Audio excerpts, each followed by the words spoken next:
Selamat datang di channel Trading for Better Life. Di video ini saya akan membahas apakah trading saham itu gambling atau judi. Kita semua tahu, masyarakat pada umumnya masih beranggapan negatif tentang orang yang melakukan trading saham atau membeli saham. Karena di mindset mereka selalu beranggapan trading itu ya judi. Apakah teman-teman juga beranggapan seperti itu? Atau memperlakukan trading seperti judi?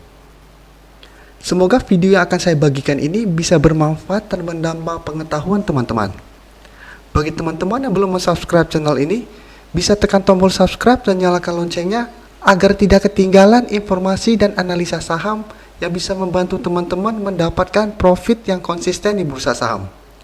Support terus channel ini dengan cara like dan share video ini agar channel ini makin berkembang dan bisa membantu lebih banyak orang. Pertama yang kita harus tahu tuh apa itu trading saham. Trading saham itu ada kegiatan membeli saham untuk dijual kembali dalam waktu yang tidak lama. Paling lama biasanya hitungan bulan. Apabila sudah simpan sebuah saham lebih atau sampai 1 tahun ke atas, itu biasanya disebut investasi atau invest.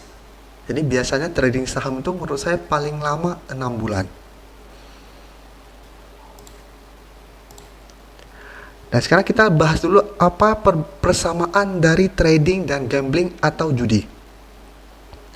Persamaan pertama menurut saya itu adalah kita sama-sama tidak bisa memastikan apa yang akan terjadi ke depannya. Jadi apabila kita taruh duit di bursa saham maupun di tempat judi atau kasino, kita tidak akan bisa memastikan bahwa duit yang kita taruh pasti untung. Jadi di judi maupun di bursa saham sama saja. Saya membeli saham BRI, saya nggak bisa memastikan besok pasti untung. Dan persamaan kedua adalah probabilitas. Jadi maksud probabilitas itu peluang. Jadi peluang untuk trading dan gambling tidak mungkin 100%. Untuk lebih jelasnya akan saya bahas di bagian belakang. Dan untuk persamaan berikutnya ada yang bilang high risk, high return. Kalau untuk ini saya pribadi kurang setuju. Karena untuk risk atau resiko di saham bisa kita tentukan dan bisa kita kurangi.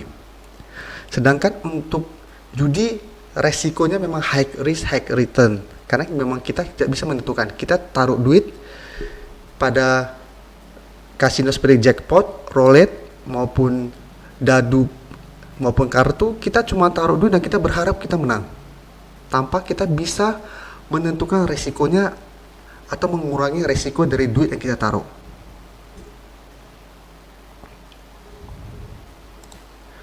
Dan sekarang kita bahas perbedaannya. Ini yang membedakan trading saham dengan trading bisa saham, bisa forex dan lain-lain dengan judi. Pertama, untuk di trading kita ada namanya technical analysis. Jadi seorang trader memang yang paling utama harus bisa menganalisa secara teknikal. Untuk fungsinya apa technical analysis ini? Supaya probabilitas kita untuk menang bukan 50% seperti di judi. Jadi apabila kita judi, hampir semua judi itu probabilitas menangnya itu 50-50. Jadi 50% menang, 50% rugi. Sedangkan di saham apabila kita belajar technical analysis, probabilitas untuk menang bisa naik jadi 70-80% untuk profit. Dan yang kedua, money management. Jadi apabila kita di judi cuma bisa 100% untung atau 100% rugi, contohnya kita taruh 5.000, apabila kita menang, kita dapat 10.000. Apabila kita kalah, 5.000 kita hilang. Sedangkan di trading, kita bisa tentukan sendiri dengan money management. Jadi kita bisa pakai strategi membeli 10% dulu, atau nyicil 20%, pas take profit bisa take profit 50% dulu, sisanya ditahan dulu, dan lain-lain. Itu balik lagi ke money management. Dan itu membedakan kita dengan judi. Dan yang ketiga, trading plan. Ini juga penting untuk seorang trader supaya kita tahu di harga berapa kita masuk, Apabila sudah profit, di harga berapa kita take profit, dan apabila kita rugi, kapan kita harus keluar supaya kerugian kita tidak tinggi atau 100% seperti judi. Dan yang keempat adalah psikologi. Psikologi seorang trader berbeda dengan seorang penjudi. Biasanya seorang penjudi saat kalah akan melipat gandakan duitnya dengan harapan kerugian yang terjadi sebelumnya bisa balik. Atau saat dia untung, dia akan berusaha terus dan tidak tahu kapan untuk keluar dari permainan itu. Sedangkan seorang trader harus tahu kapan kita berhenti trading apabila rugi dan kapan harus berpindah saham apabila saham kita beli salah. Dan setelah tahu perbedaan dan persamaan trading dengan gambling atau judi, sekarang apakah trading itu judi? Itu balik lagi ke pribadi masing-masing. Apabila Anda membeli saham tanpa melakukan analisa dan tidak mempunyai trading plan yang jelas, maka Anda bisa disebut seorang penjudi. Karena setahu saya banyak trader pemula membeli saham hanya melihat trading running trade. Jadi cuma lihat running trade, hari ini yang naik apa, yang kelihatan sahamnya apa, beli tanpa tahu saham itu bergerak di sektor apa, grafiknya seperti apa, saat ini sedang dilakukan apa, dan lain-lain. Atau membeli saham hanya karena melihat rekomendasi teman atau rekomendasi dari forum-forum saham. Itu juga yang membuat kita jadi seorang penjudi. Untuk digambar bisa kita lihat, if you are guessing, you are gambling. Jadi apabila kamu menebak, kamu itu judi.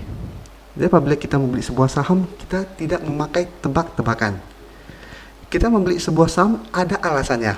Contoh, rebound dari support, breakout dari resisten, atau untuk yang belajar fundamental analisis mungkin patternnya murah, PBV-nya, dan lain-lain.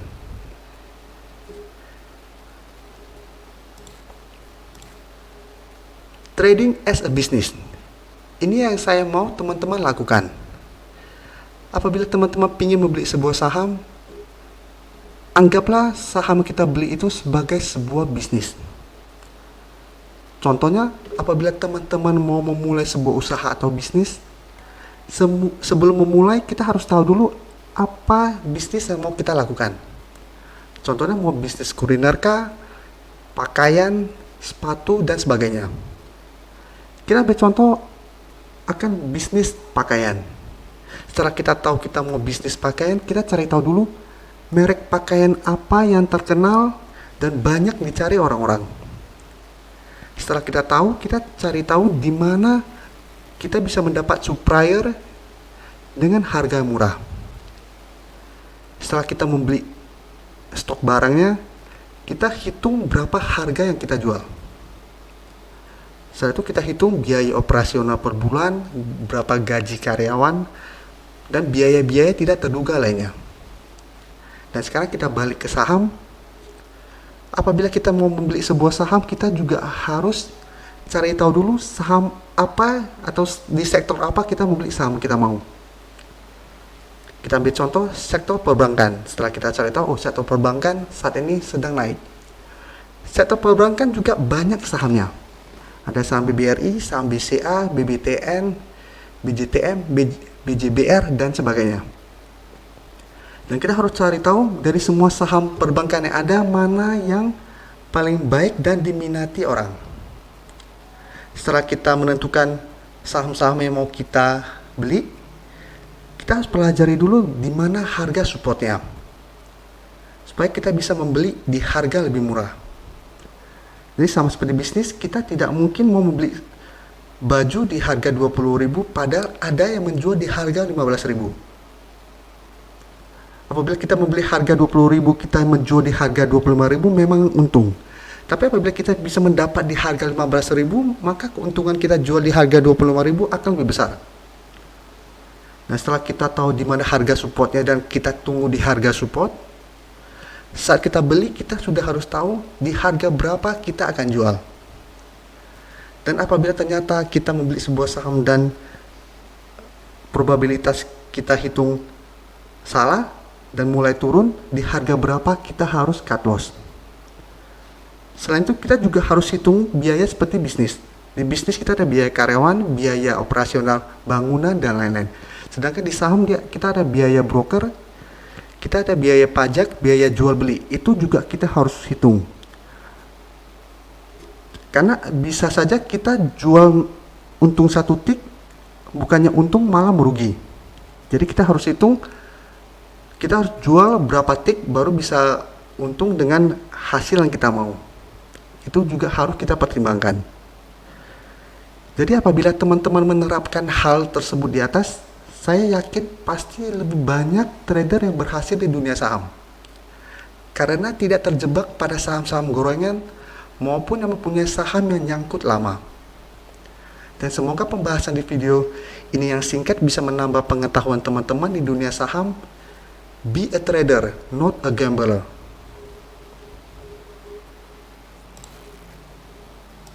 Terima kasih telah menonton video ini. Like dan share video ini bila bermanfaat bagi teman-teman. Dan support channel ini dengan cara tekan tombol subscribe agar channel ini bisa makin berkembang dan bisa membantu lebih banyak orang lagi. Terima kasih.